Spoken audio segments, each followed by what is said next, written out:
What's up, friends? It's Haley, aka Bird, and Randy, and you're tuning in to the Give 'em the Bird podcast. This podcast is all about challenging what it means to be healthy and fit.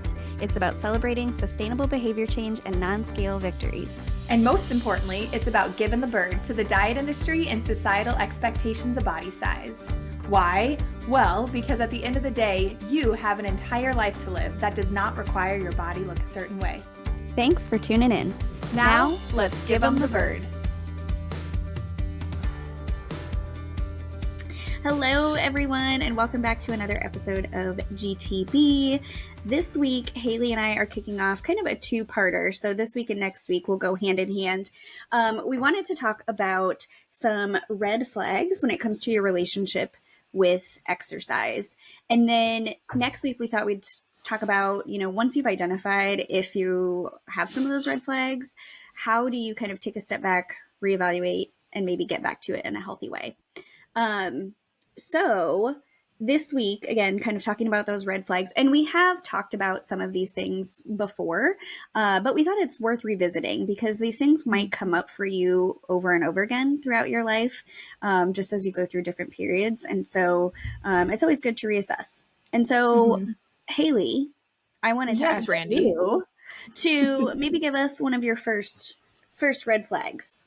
Totally. Yeah. So this is something that in like every session that I conduct, I listen for this. Even if the person that's meeting with me doesn't report a history of like an unhealthy relationship with food or movement, I always kind of do like my own screening for this.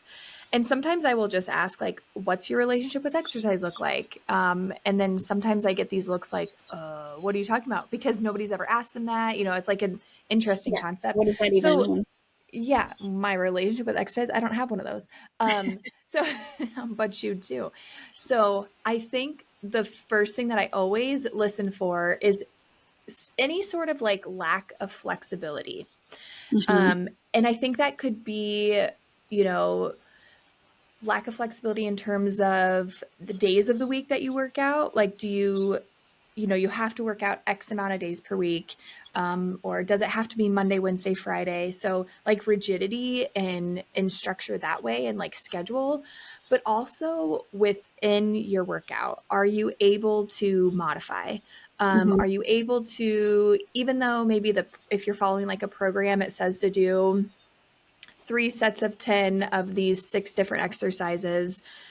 If you're running short on time, do you feel comfortable removing one of those exercises in order to get done in a certain period of time? Like flexibility that way, basically like how rigid are you with your structure, days of the week, workout that you're doing?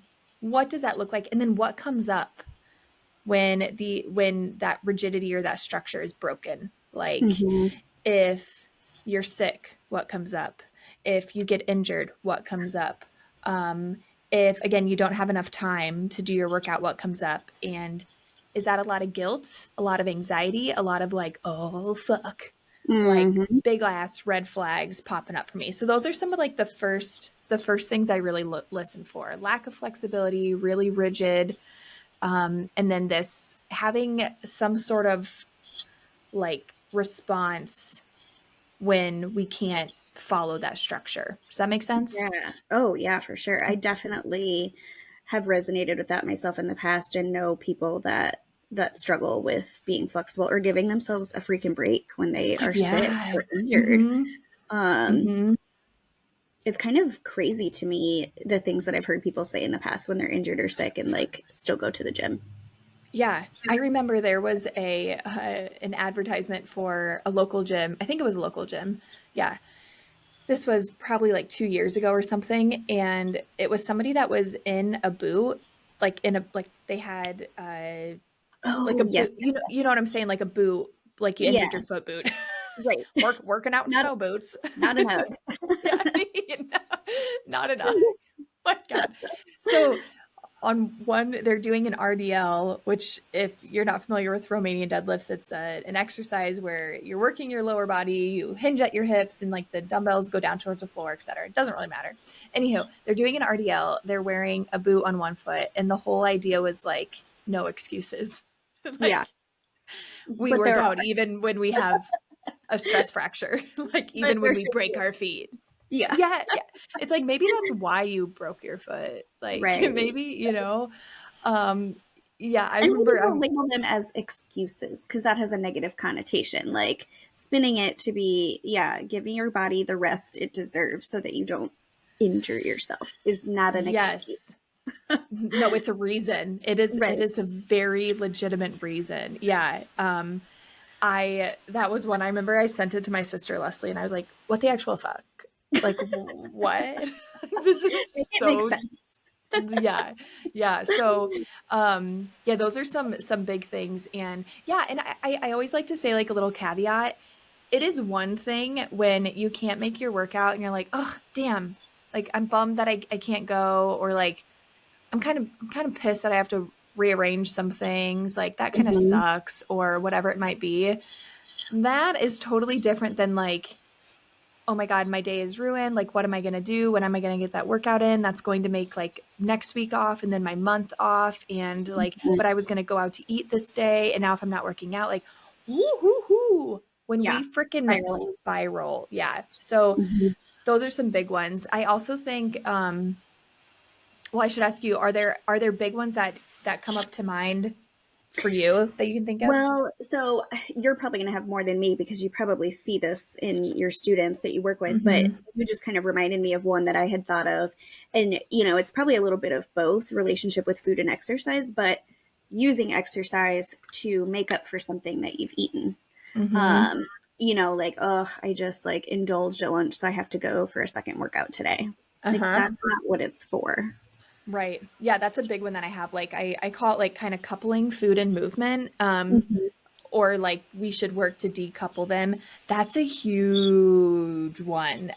Like we increase the amount of exercise in order to offset the food. And yeah, I hear this all the time from students.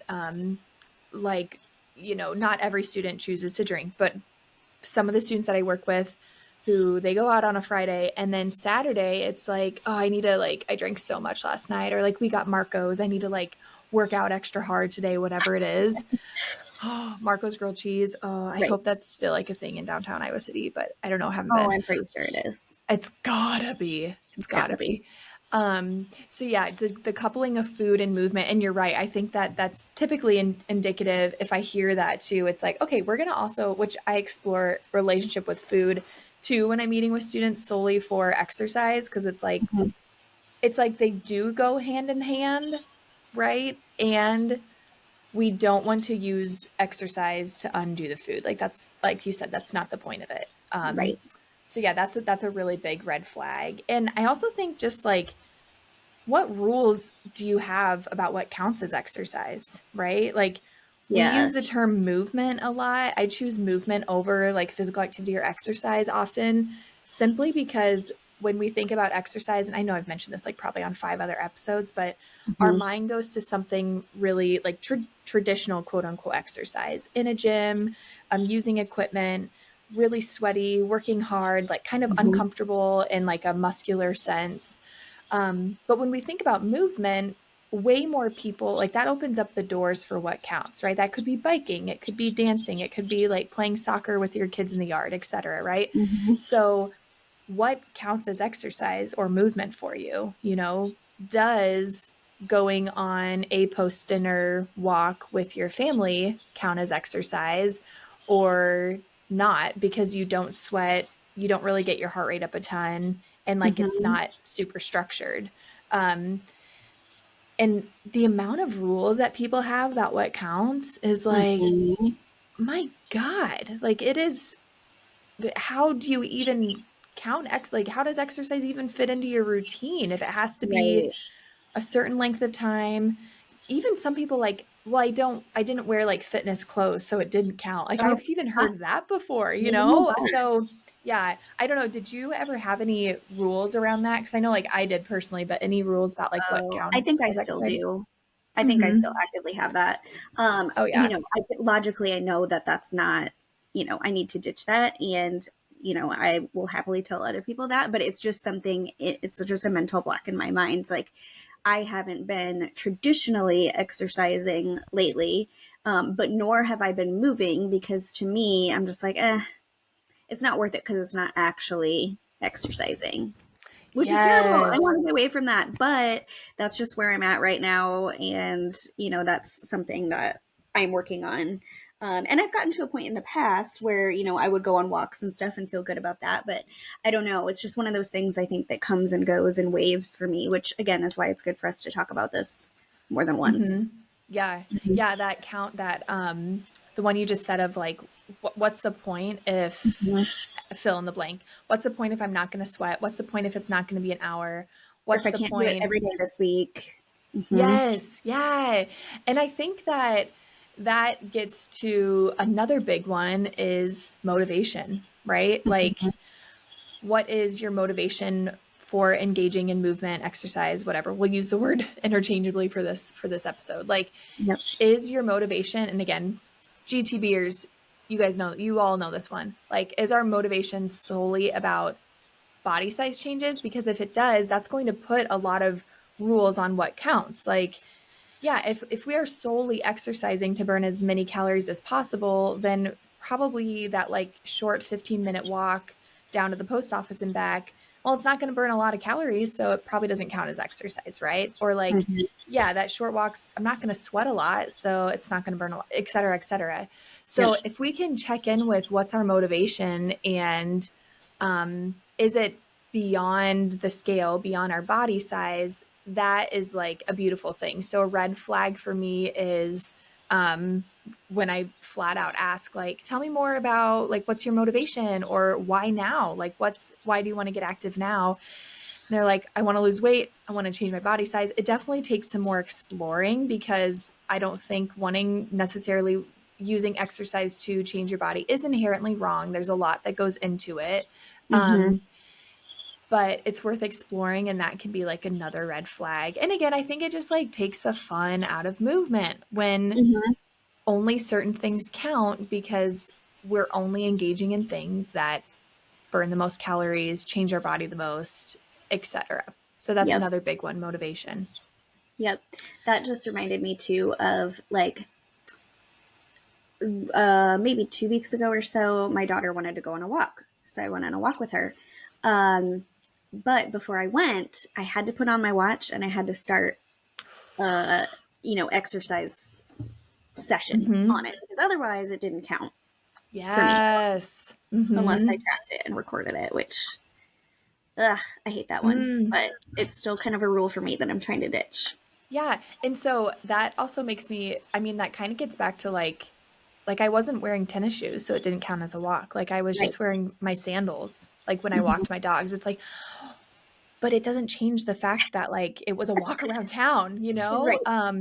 And and I just want to be completely clear.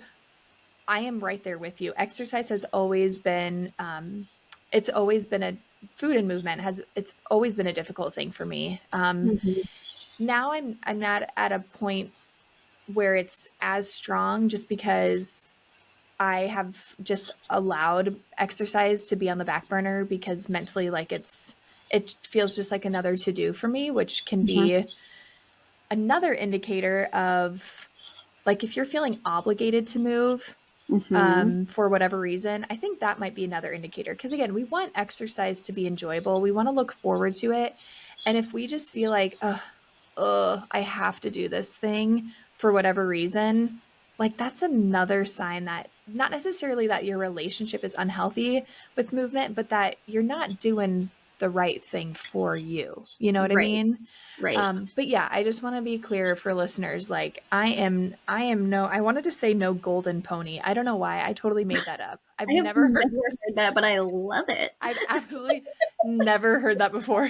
I'm no golden I mean, pony. I ain't no golden pony, but I ain't no golden pony. I don't know why I thought of that.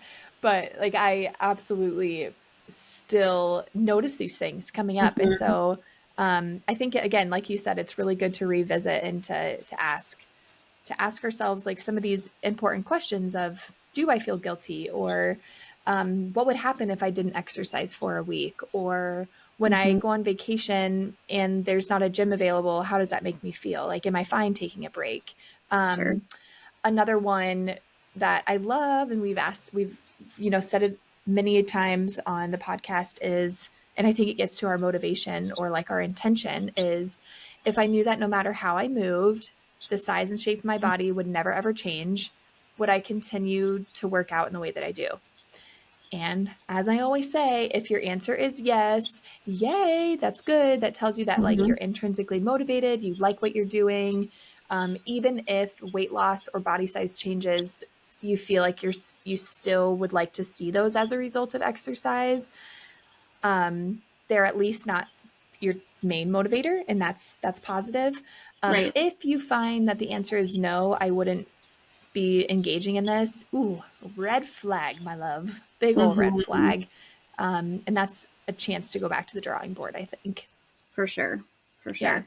Um, and kind of going back to like what counts as exercise, I Mm-hmm. think for me, I always, something that counts is something that makes me feel accomplished or was Ooh. challenging.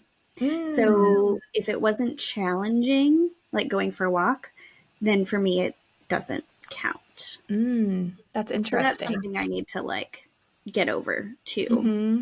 Yeah. And it might be too where it's like maybe in your mind, it's like it's there's different types of exercise for you, you know? Mhm. And it's okay, so it may not fall into this like rigorous going to a Versa workout, you know, sweating, etc., Mhm. but it can fall into this other bucket. And so I Mhm. think, you know, it doesn't have to be that they're necessarily equivalent, um, but it's just allowing it to still count. Does that make sense? Right. And it doesn't Mm-hmm. have to be difficult to be beneficial. I think that's, Yes. to me, like, what impact is it having on me if it's not difficult? Mm.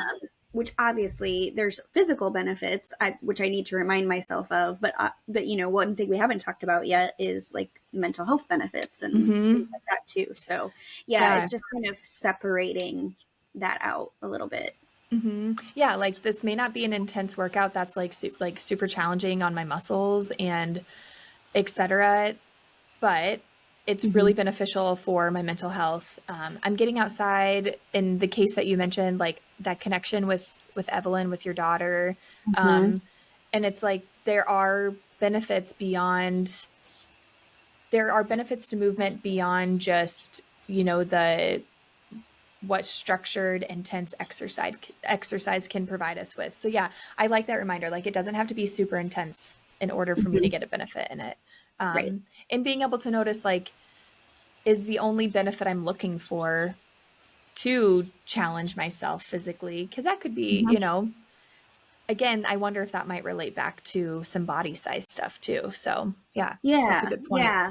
I don't feel like the my main motivator is body size, Mm-hmm. but that does make me wonder because like why does it have to be so challenging if that's not? Mm-hmm.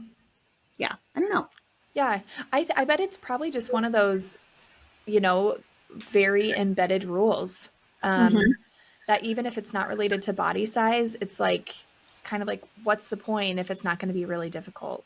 Yep. Like, if it doesn't challenge you, it doesn't change you kind of shit, you Ooh, know? yeah. Yep, yep, yep. I don't know. I hope I didn't make that one up like the golden pony. Like, I think people actually say that if it doesn't challenge you. Man, we need to collect these regardless I and keep know. them to reuse. We absolutely do. Yeah. Um, so yeah, I think those would be some of the big ones. Another one that just came to me too is, and I know that Randy, you're going to relate to this, and I know that I do too, is this identity piece of it. Ugh, Like, yes. yeah, like exercise, or I think it's kind of extreme to say it's the most important thing in life, but this idea of like it defines who I am. Hmm. Without it, I don't know who I am. Yep. A lot of athletes run into this, like high school or collegiate athletes after they're, you know, no longer in like a structured sport, which makes sense because that does take up so much time. But a lot of people are like, I'm the fit and healthy one in the group. Like Hmm. I'm the one that people turn to. This is my personality. Like Yep. this is such a huge piece of my identity. And without it, like, what do I bring to the table? What do I do? Who am I? What do I enjoy?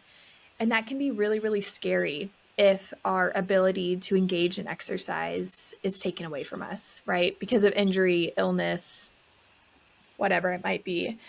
So Mhm. I think the identity piece is a big one. Oh, for sure. That was huge for me. I think I finally dropped that now, but oh yeah, it was like, if I wasn't the fit friend anymore, like who was I? Hmm. So, Yeah, and I yeah. think there's a lot of pride associated with it too. Like Mhm. because I think being the quote unquote fit friend, and I see this in myself too, it's like all the things that diet culture says with comes with being fit. It's like I'm disciplined. Mhm. I don't know, you fill in the discipline's the only one that's Yeah. coming up for me, but it's like it's a part of my personality, and like those are all like these positive, quote unquote positive characteristics that like I want to uphold. um and yeah, that one I struggle with that actually too, because I'm Mhm. also like the fitness professional out of the friends, and it's like Yeah. fitness professionals, yeah, the space is changing, but there is kind of this idea that like being fit has a look, or like being a fitness professional, you should look a certain way. And if I don't look a certain way, then like I don't fit into this group. And then I Mhm. question everything about myself. So Yeah. yeah, that's a challenging one. And again, definitely takes therapy to undo that and work through it, I feel like. Yeah. Well, and here I say like I finally dropped the identity, but I think I've dropped the I am the fit friend, but I definitely have adopted the flip side. I am not disciplined. That's how I feel Mm. right now because I'm not, you know. Ooh. Mm-hmm. So that's what I feel now because I'm not regularly moving. Mm-hmm. Um, and I think logically I know that's not true, but I certainly feel that in my day to day because, I have a lot of other things going on, but if I was just more disciplined, I would be able to get to the gym in the morning or regularly be moving. Mm-hmm. So, And that kind of comes back to that, what we were talking about before, like the excuses, right? We mhm, think of all these reasons why we're not going to the gym as excuses when really they're reasons, like they're legitimate reasons. Like you were up late busting your ass with this new project that you're working on, or like things like that, you know? yep, But again, it's an excuse, but it's yeah, not, you know? So yeah, that's interesting though, that you've kind of worked through the identity piece, but in its place now is still like it's a still different kind of there a little identity. bit. Yeah. Yeah. Yeah. Um, And I don't know what truth there is to this. I think it's probably a theory, and I don't even know who it came from. My husband has told me this a couple times. Um, but, of the, what are there, like five major things: family, friends, maybe four: family, friends, work, and health. You can have Hmm. three at a time. Oh. And so, I think for me right now, I'm focusing more on family, friends, and work, and health and fitness is lower on the totem pole for me. Like I said, I Mm. don't know what truth there is to that. It's probably just kind of a theory and like generalization, but I do feel like I've noticed that in my life Mm. currently. I feel like I'm prioritizing those three. And prior, when I was really like unhealthily prioritizing health and fitness, I was actually kind of neglecting my family and my relationship. Mm. Hmm. And that's kind of what ultimately turned me around and kind of pulled me away from that. Um, Hmm. so yeah, I've always found that interesting. I think about that every once in a while when I do feel like, oh, I'm just not disciplined. I'm like, but what else am I focusing on? Um, Yeah. you Yeah. know, so I love that. I've asked the question of when people kind of are kicking themselves for like, you know, or I haven't been very regular or, you know, quote unquote disciplined with exercise for the last 3 months, or for some people it's been like for the last 2 years, whatever it might be. mhm, I ask them, what have you gained by letting movement or exercise be on the back burner? Like yep. what has, you know, deprioritizing exercise or health and maybe reprioritizing everything else, what has that allowed you to do? Hmm. And I think that that's not like a cop out. It's again, it's not like a quote unquote excuse. It's truly just recognizing that like those like exercise had to take a backseat in order for me to prioritize my family, my relationships, or ironically, exercise had to take a backseat in order for me to prioritize my health, right? Like we find that a lot with people who are over exercising. Like we have to take a break. A break is what we actually need. So yes, that I do like that idea though. And just reminding you that, it's okay to deprioritize fitness. You're not any less of a person. Like you're just maybe quote unquote disciplined in other areas or working on prioritizing other areas than exercise, which I think is really important and healthy. For sure. Yeah. I think those are some of the big things. There are like specific things that like specific screening tools that might say like, do you decline social events because they overlap with your workout, or like family events, things like that. Again, do you continue to work out when you're sick or injured? And I think those are all things to look for. But again, it's just this idea of like this preoccupation with exercise, this lack of flexibility or like hyper rigidity, being really motivated by body size changes, having a lot of rules around what counts. Do we couple food with movement, or food with exercise? And that identity piece, like if you no longer could exercise, would you still feel like yourself? Like, and it's okay if you would, feel a little bit less like yourself. But is it such a huge part of who you are that you would be lost without it, kind of thing? Right. I think those are some good ones. Anything else you can think of? I don't think so. I would be interested, if any listeners have experienced or noticed red flags in themselves that either we've mentioned or, is something new maybe we haven't thought of, and how they've dealt with that, or maybe if this episode like brought that to light for them. We would love to hear about that, especially because next week we'll be talking about what to do if you do recognize those red flags, and how to kind of get back into exercise or movement rather in a healthy way. Thanks for tuning in to the Give 'em the Bird podcast. If you're enjoying the podcast, head on over to Apple iTunes or Spotify and rate, review, and subscribe. Be sure to follow us on Instagram at Give 'em the Bird podcast to stay up to date with all things GTB. We'll see you back here next week for another episode, but in the meantime, go give 'em the bird.